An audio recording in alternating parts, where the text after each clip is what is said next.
up, guys? Finally back on the E36. I was driving the car yesterday and noticed, it wasn't quite right when I was, even when I was just driving along. I noticed the steering wheel was shaking, and then started noticing brake pad smell. So I was like, all right, got a pretty good idea what it is. One of the front calipers was locking up, or getting seized. By the time I got back home, the driver's side rotor was just blue, let's just say, and very smooth. I don't know if you can see that rotor. And this is also hours later, and I can still smell brake pad. This is just from last night. So I kind of started what we're going to be doing here in this video last night, and got a little bit of that. So basically today I'm going to kind of show the right side of what I'm doing, where I did the left side last night. So basically, you lift the car off the ground. The left wheel still turn. I can still turn it by hand. It wasn't completely seized, but it definitely doesn't spin freely. So that caliper was starting to hang up. It's like, all right, there's my reason to start doing the brake swap. And while we're at it, we're going to do the coilovers too, because I mean, why not? It's more work to not do it now than just to do it now. At least get everything over. I figured I'm not going to be able to drive the car with the brakes like that, so I might as well just let it sit here, and if it takes me a week or two or whatever to get everything swapped over, but so far it's not too bad. I'll kind of just give you a little walk around here. This is what I got installed, and obviously the rotors that were on the parts car, I've gotten some rust on them, although it's not as bad as I would have thought. So I'm going to definitely just try to run them a little bit at first and just try to dial things in a little bit.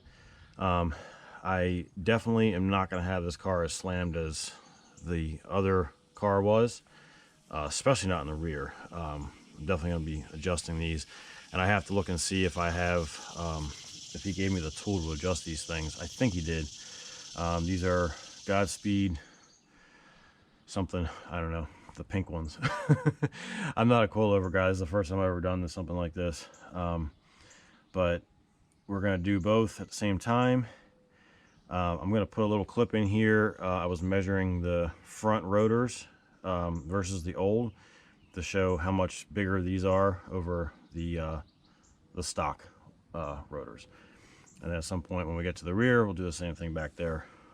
The biggest difference is actually in the rear over the front, although the front is substantially larger than the stock brakes, because the brakes on this car, though I did put the cheapest brakes on that I possibly could when I first got this, just to make it drivable, they definitely leave something to be desired. So it's going to be a big improvement on brakes, if nothing else, and hopefully the calipers that were on that car are good enough. If not, then I'll replace what I need to replace, but at least the bigger brakes will be on, the suspension will be on, and then we'll adjust everything as we need to. All right, so here's your comparison from the original brakes, which just got crazy rusty just from sitting in the rain just one night, but they are 11 inches,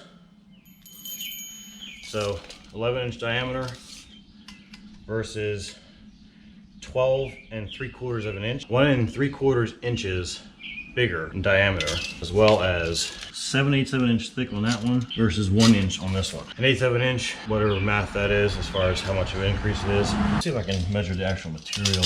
4 3/8 inches at the widest point, and it's about the same. Okay, so the brake pad is actually about the same size, but this is where all your heat dissipation is going to go.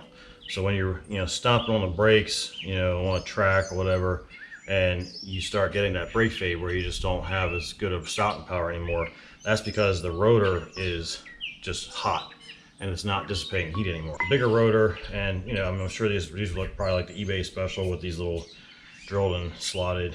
That's all supposed to help with cooling and everything too. Don't know how much it really works on this. I highly doubt these are anything better than cheapest eBay stuff. and I'm more likely going to be replacing, you know, the actual rotors and pads. But right now I'm just trying to get everything on here. Hindsight being 2020, probably should have taken the brakes off before I took the whole strut out of here. But that's okay. We'll figure something out here. Did put this one on. Jeez. All right, gotta try to remember how to take these off. These are new brake hoses, so I'm gonna actually like do it properly and take it off from the top and the bottom. I guess I'm gonna lose some brake fluid. What am I gonna do? Don't know. It's not a good idea to squeeze the brake lines. What you really should do is depress the brake pedal fully. And if I do that, I'm also gonna be squeezing the brakes. So it's like a kind of, I guess I can take it off and then go depress the brake pedal. The other side I have vice grips on. You know, whatever. That's probably what most people are gonna do. It's not the correct way, but it's the way that a lot of guys do it. Especially if you have new hoses, they should, you know, come back easily. If they're old and crusty, they may stay that way, and you may end up having a situation where when you press the brakes, it works fine to engage the brakes, but when you take your foot off, the fluid's not going to return back through the hose, and your brake is going to be hanging up. So kind of like what was happening with the brakes on this yesterday, but I know it's not the hose because the hose is new. It's just probably some rust in the caliper that's causing it to hold up, and it could probably just be easily cleaned up and fixed too. But since I want to do this anyway, this is giving me a little bit of a kick in the ass to actually do it. Nope, it's not 13, so that's why I grabbed 12. Watch it be 11. It's 11. Oh my god. All the wrenches, I got 10 and 11. All right, it's 11. And you probably should use a line wrench on this, but I've had this off, so we're gonna just see if we can break that nut loose. All right, so now I got it loose, and theoretically the pressure should not squeeze the brakes when I press on the pedal. I'm gonna crack the other end of the line down. I'm gonna go ahead and push the pedal all the way down and hold it with an object, and that'll keep the fluid from just continually dripping out. I think this is a good use for a torque wrench, right?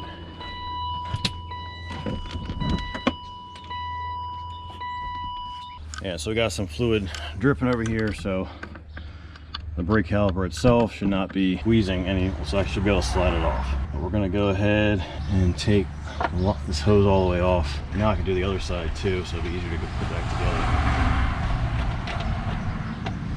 So yeah, there's just this fitting right here, and this little spring thingy.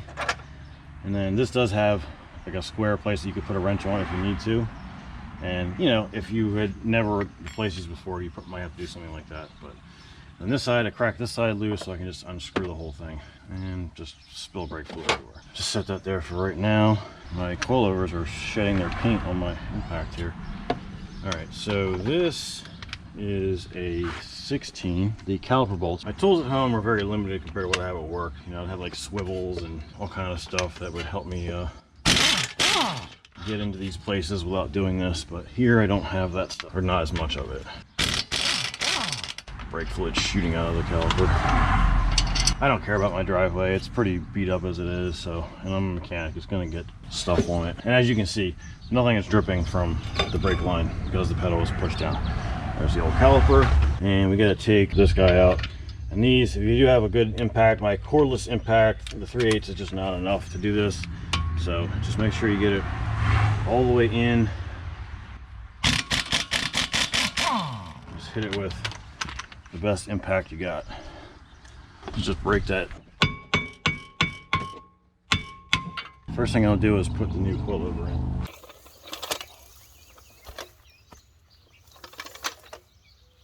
Not exactly ideal for jacking a car up, I must say.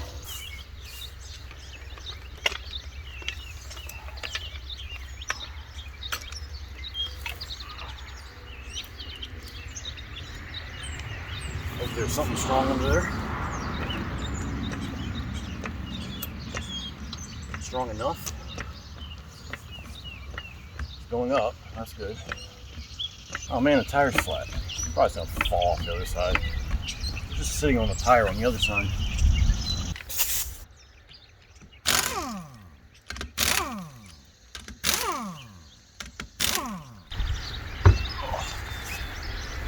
Like I have two actual M3 wheels, but one of them is bent, so they're pretty much worthless to me.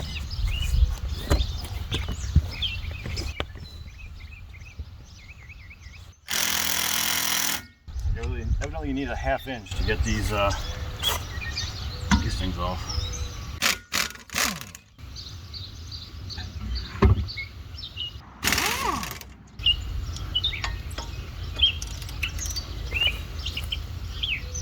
Oh, Jesus.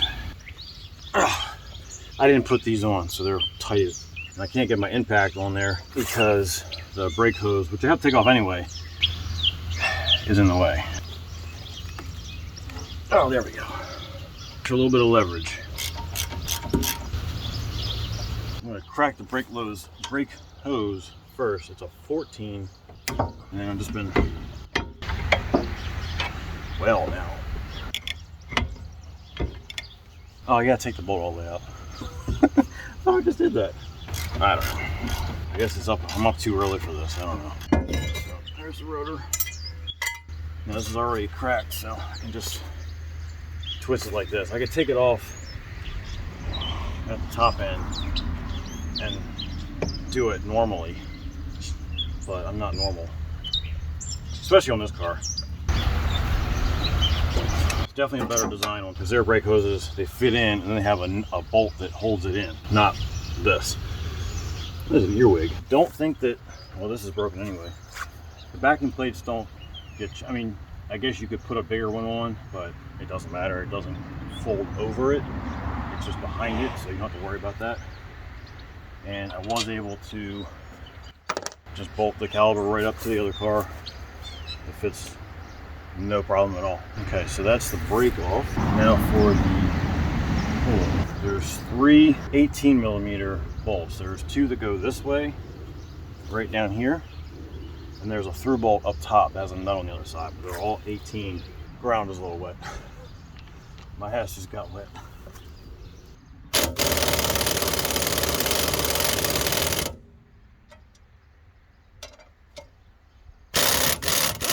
Through bolt with a nut. It's one of the shorter ones. Got good front wheel bearings on this car, if nothing else. Yeah. Bottom is free, except it kind of fits into this top part a little bit snug, so he's got to kind of pry that out a little bit, like that. The top, I think the factory size is 12. It's either 12 or 13 mil.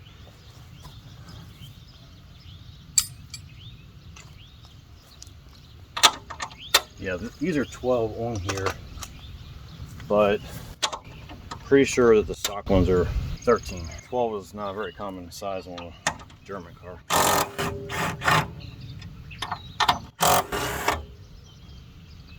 I'm just throwing all my bolts for everything up in the cowl on the corresponding side, and hopefully that'll make it easy enough for me to find them when we need to put them back together.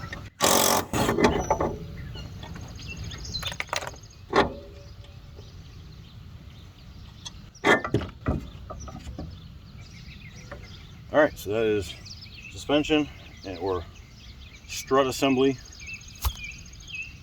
and the brakes off. And last night I was actually trying to just be really lazy and just do one corner at a time. I just jack up one corner on this car and go over the other car and do the same thing. But you could probably do that if you were just doing the same struts, but because I was changing the height like drastically between the two, you can't do that. And the reason is the sway bar. This is the sway bar right here, and it's attached to the lower control arm on each side. So when this side goes up, it's pushing up on this sway bar, and that in turn is doing the same thing to the other side. So there was too much tension on the sway bar to allow me to push the one side up while the other side was so far down. So I had to get both sides off and both struts off so that the control arms are going to be kind of at the same level. So in a nutshell, that's kind of what a sway bar does, is it kind of connects both sides. So if one wheel goes up, it kind of want to push up on the other side as well to keep the car as stable. They're also called stabilizer bars. Depends on what country you're in. Just a little tip for you there. If you're doing, you know, the struts, just go ahead and just kind of take everything off of both sides at the same time to make your job, or make your life not only easier but actually possible. The way these go in is the, you know, if you got a triangle, this one goes in the front.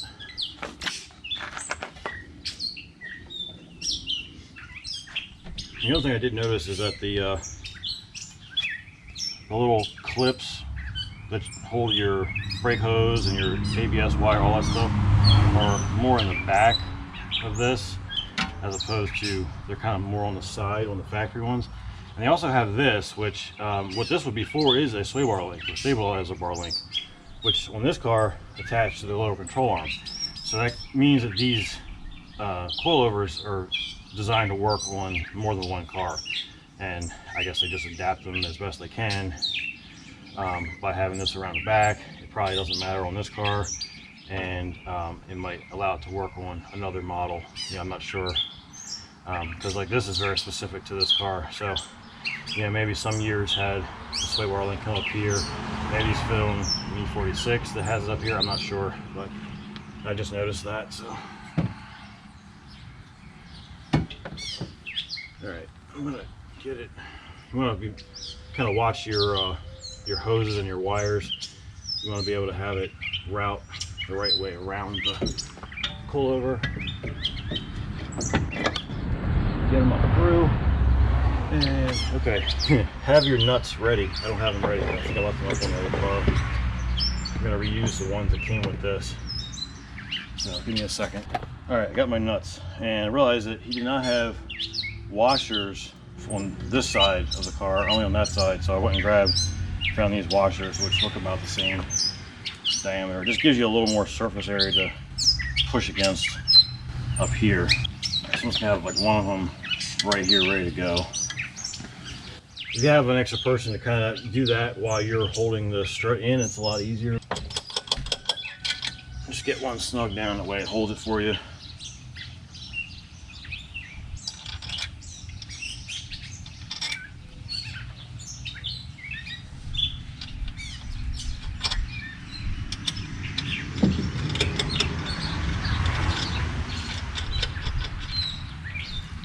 And these were 12, I believe.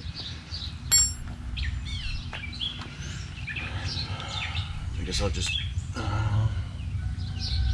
where's my impact? My little impact.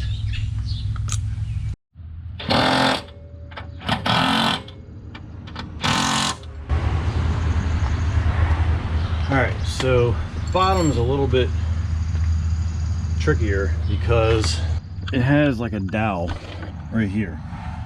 You see that? That goes in the center hole. And last night I was having a little bit of trouble getting that to go in place. And I think I had the same issue when I was putting the replacement OEM struts on this thing a while back. I think what I did was I took one of the small bolts, have it ready, and let's see.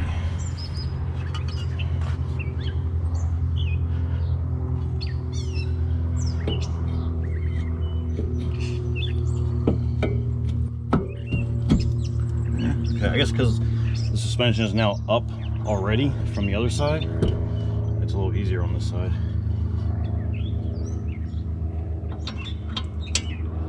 Last night I was also doing this in partial rain and darkness, so it's a little easier. And everything's easier the second time you do it anyway. You kind of already know what to expect. Probably should put a little bit of lube on these bolts to make them a little easier to go in.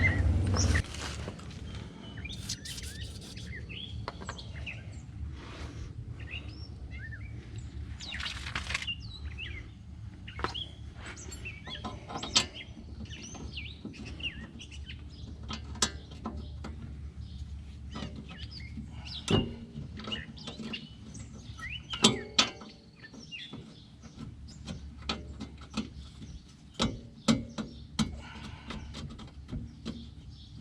got that one started. Let's go for the other side. Metal on metal is never good. So if you can put lubrication on any kind of metal, even if it's just a bolt going in a hole, it's going to be a much easier situation.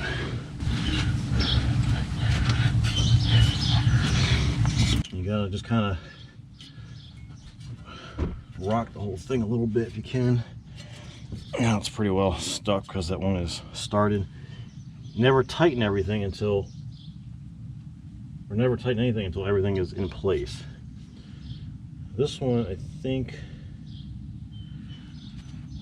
I might just need to be gentle and just start it with the ratchet.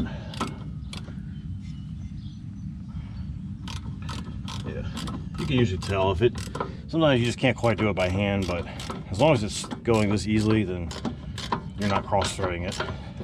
Just kind of grab it by the center of the ratchet, not the end, and just kind of go by feel. If it feels like it's binding up, then yeah, back it off because you're cross-threading it.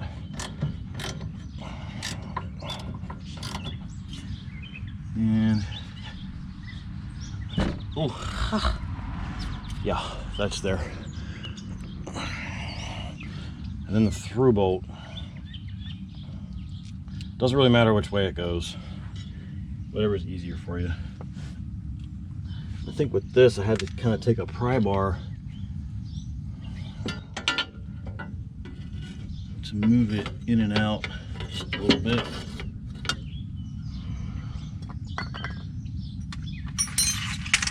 Got too much crap in my way.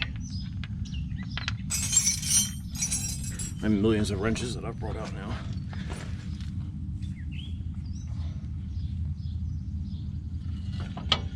Try to do this without punching myself in the nose. I've already done that once this week. It's not brilliant.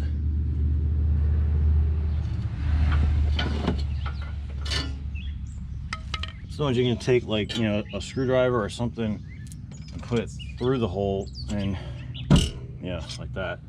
It'll, yeah, perfect. So now it goes right through. It'll help you adjust that, the hole, as far as like the strut going through the knuckle.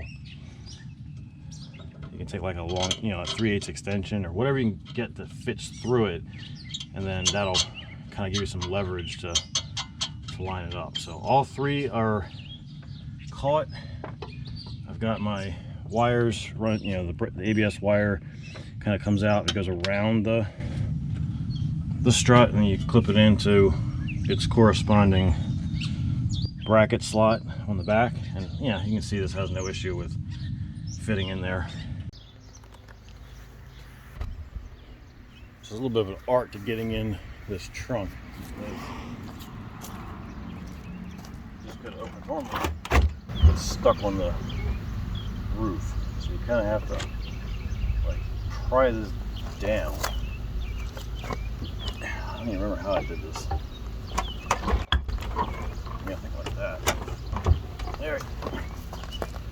There's basically nothing in here. It was completely gutted out when I got it. It had a battery in it, but that was about it.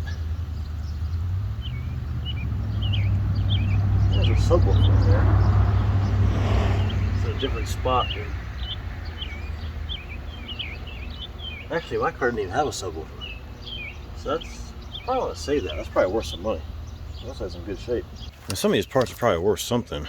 Yeah, it's got that sub right there. But the E36 coupe does not have one of those. It just has two big speakers, which I guess this one can't have because of the convertible. It's got the convertible motor right there, which might be worth something. But there's a bunch of ants right there. I mean, this might be worth something, the charcoal canister. Don't really know. I mean, tail lights, I don't think anybody really wants these. I mean, they're OEM, I guess, but this one's broken. I don't know if I ever actually looked in the toolbox from this thing. Nothing. It's always a good indication of how well car is cared for, how many tools are in the toolbox or the toolkit. There's nothing in here, which I may have taken something out of this to fill mine, possibly. But the more tools you have, the more complete it is, the better shape it's probably going to be in, because it means they weren't using their tools to, you know, go inside and fix something. With the screwdriver that comes in the kit.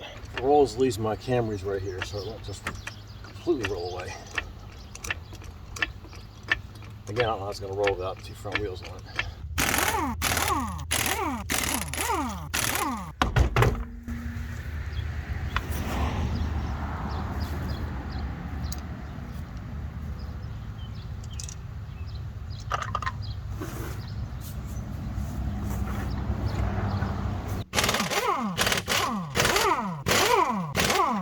Alright, so I just realized something.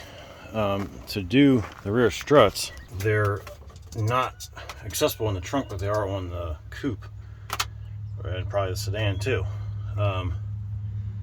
It looks like I'm gonna have to take the retract the top. So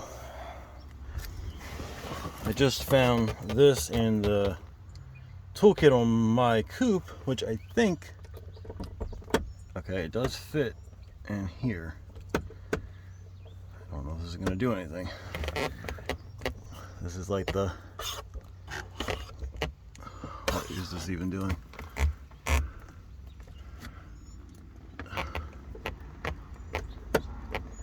It like goes up and down when you turn it.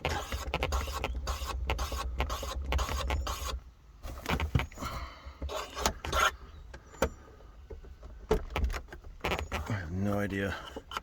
It should be like the, you know, the fail-safe if the battery dies.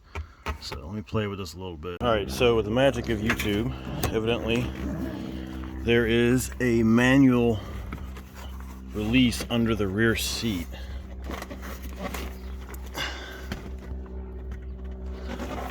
I think I see a strap of some kind here.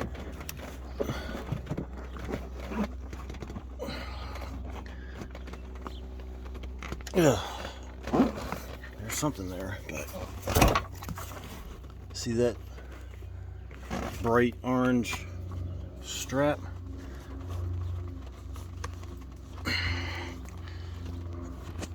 Get my finger through it.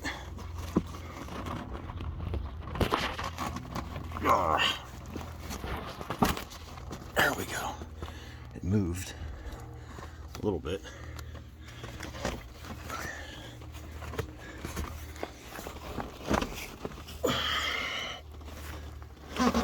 Carpet is like coming up. All right, let me put you back in the stand. Oh yeah, right there like that. You see that? It's this whole thing. Now hopefully that actually did something.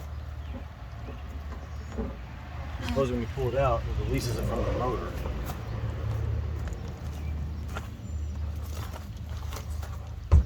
But I still don't know how to unlatch it from the front. Shit. Alright, so that's that part. How does it unlatch from the front? Alright, so I don't really like doing this, but this top is trash. The window's ripped. There's rips in the top. The front release is seized up. It doesn't do anything. The rear release is seized up.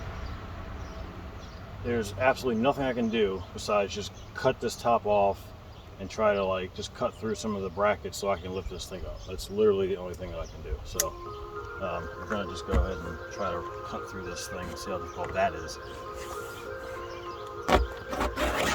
Well, not that difficult.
Now this looks hot. It's fucking hot shit. All right, so we got access to the top. I'll show you that in a minute. You want to make sure you put a jack and just kind of get it supporting the lower control arm in the back, or like a trailing arm, whatever you want to call it, the rear suspension. Because as soon as you release the top, it's going to want to, the spring's going to want to push it down. So just get it supported from the bottom before you take the top part out, and then you can kind of lower it down a little bit more gently. So surprisingly enough, on this side there was actually still a cover over it. So if you have that, pop that off. This is on the convertible. I forget what the coupe is. We're going to find out in a little while. These are 12s on here right now. I don't know. I'm pretty sure that the stock ones are 13 millimeter. There's two nuts. That's what I'm talking about. And just keep everything, keep yourself clear of anything, just in case you're dealing with springs here. Let's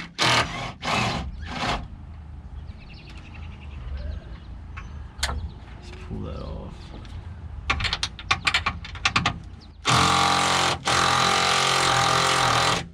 Yeah, so the whole thing wants to kind of go down. So let's just keep it a little bit of upward force.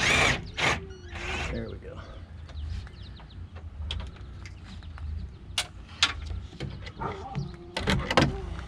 Should be able to lower this down gently. The spring will just kind of fall out, as it will with stock suspension once it comes all the way down.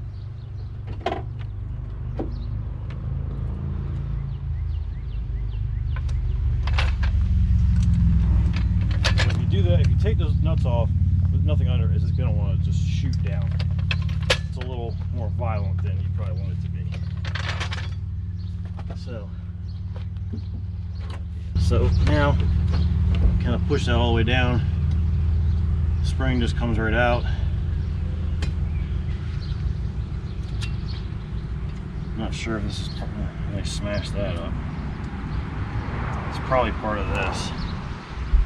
So we'll see if I actually want to place that or not. And then there's a bolt holding the bottom of the strut on. My guess is that it's going to be an 18. Yep.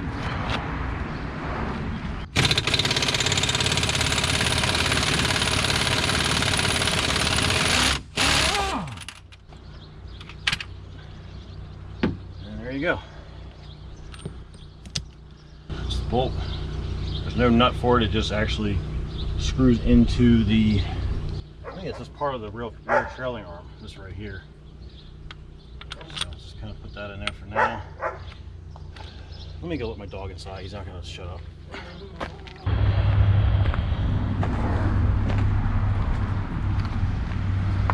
And now I'm just going to remove the brake caliper and the rotor. Yeah, so there's no backing plate on this at all. So I guess that's the easy fix. I think it is a bigger diameter and it doesn't fit over the backing plate. So I guess, I mean, I'm probably just gonna take it off too on mine, to be honest. I'll see how hard it is to get it.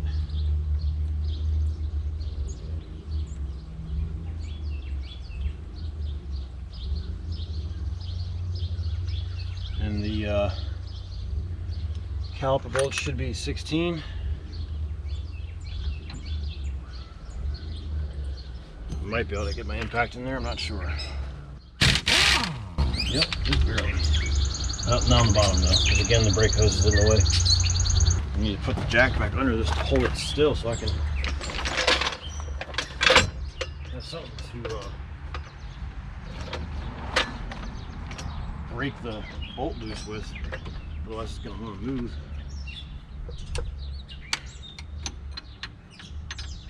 So nice when bolts are not over torqued. This brake hose looks different.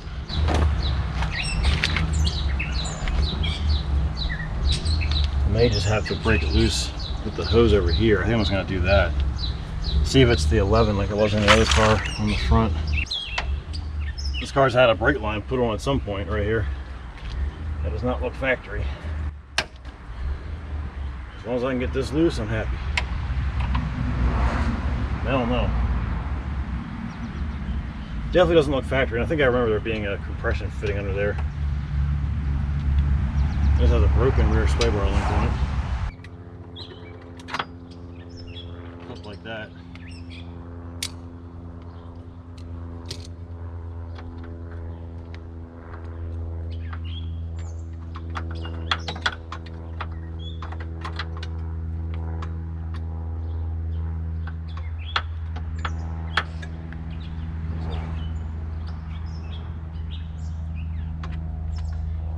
Pull it through it. Probably gonna end up getting new brake hoses. Okay, I guess you do just unscrew it, but I couldn't really see this. There is just a thing right there. Yeah, it just screws in there. But I saw this way up here and it looked kind of weird. But I'm pretty sure the ones on, I mean, this one isn't too bad, I guess. But they're relatively cheap. And I probably will end up replacing these before we actually bleed it. So that's the caliper. You can take it off either way. That's where the clip goes. See if I can hold this still since I actually have some fins to stick it in. Let it rest on the jack. There we go. Work smarter, not harder. Could have gotten up and walked all the way over there to get the reducer for the impact, but I just did it like that. Just stick that back in there.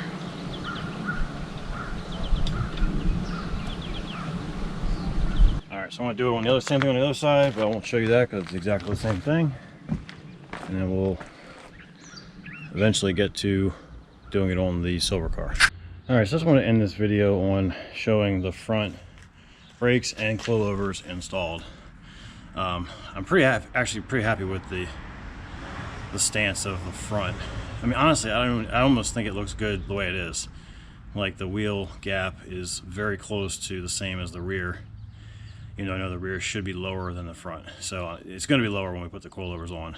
But I got the parts off of the rear of the other car, but I have not gotten them on here yet. But I can see one issue already, and that is that there was no parking brake on that car. I see the parking brake cables were cut off, and there's no like mechanism for the parking brake.